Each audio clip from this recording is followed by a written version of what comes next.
This video will provide Murray State University faculty with an overview of how open access is changing the concept of paying to publish.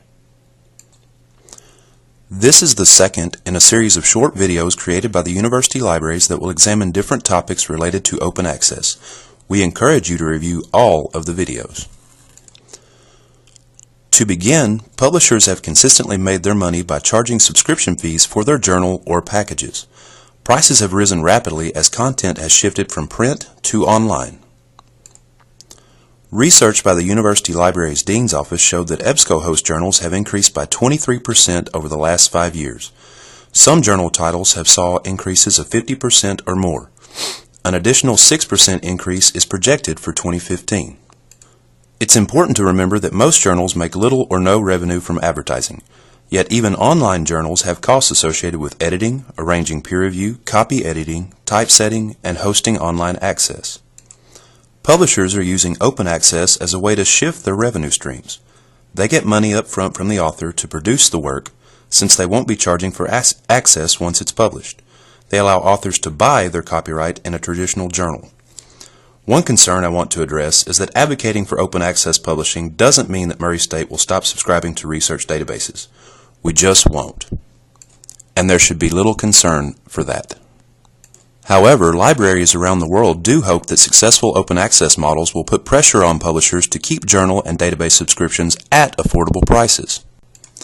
The big question we get from faculty is, if open access publishing charges a fee, doesn't that make it vanity publishing? It's true that some open access publishers are predatory. It happens to be a growing problem. But it's also true that labeling all journals that charge a fee as predatory isn't fair. There are some high-quality, rigorously peer-reviewed journals out there that are requiring article processing charges to cover open access production costs. This is not vanity publishing. This could be a portent of the new normal in scholarly communication. The key point to remember was noted in the How Open Is It brochure. Journals can be more open or less open, but their degree of openness is intrinsically independent from their impact, prestige, quality of peer review methodology, sustainability, effects on tenure and promotion, and article quality. It's always been the case that there are good and bad journals out there. Some have publishing fees and some don't. Some are open access and some are not. But being open doesn't automatically make a journal lower quality. Let's take a look at the different types of open access journals out there.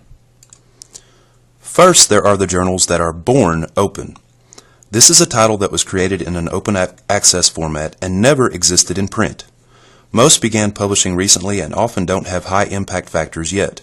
Examples include the Public Library of Science or PLOS journals and Sage Open. The second type are journals that started as toll access before the publisher converted them to open access. Examples include Nature Communications, Internet Archaeology. Simmons University tracks journals that have been converted from toll access to open access, and vice versa. The third type is a traditional journal with hybrid open access. This option is a response to authors who wish to retain their copyright while publishing in the traditional journals they need for tenure and promotion applications. The publisher allows the author to pay a fee up front to buy gold open access. This means the author retains all copyright to the work and can share it anywhere. For example, a group of librarians that included myself published an article in a traditional library journal, Internet Reference Services Quarterly. The publisher, Taylor & Francis, allowed us to purchase what's called Gold Open Access and make our article immediately available. Several traditional publishers are offering similar packages.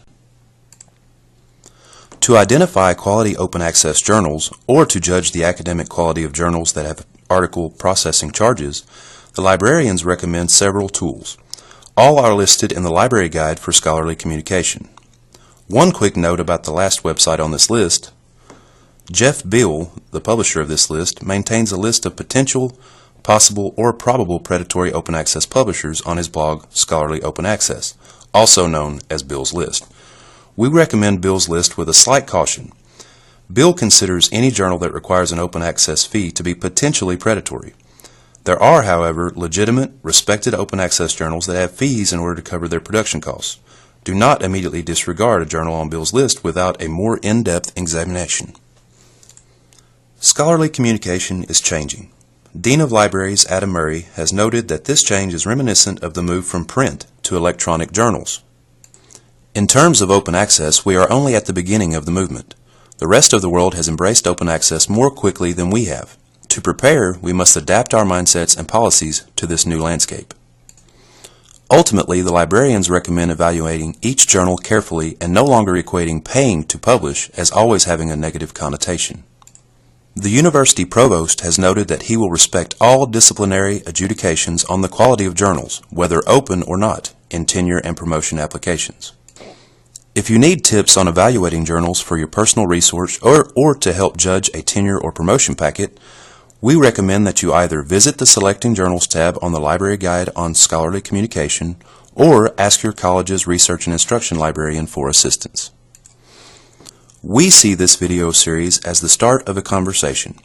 We hope you begin discussing with your colleagues, department chairs, and tenure and promotion committees on how open access fits into your discipline. You may find it helpful to review the other videos in this series to completely understand the issue. Several members of the university libraries collaborated to produce this video series. Any of us would be delighted to answer open access questions for individuals, facilitate discussions with departments, or introduce the topic to graduate students in research methods courses. I'm Jeff Henry, and on behalf of my colleagues, I want to thank you for your time.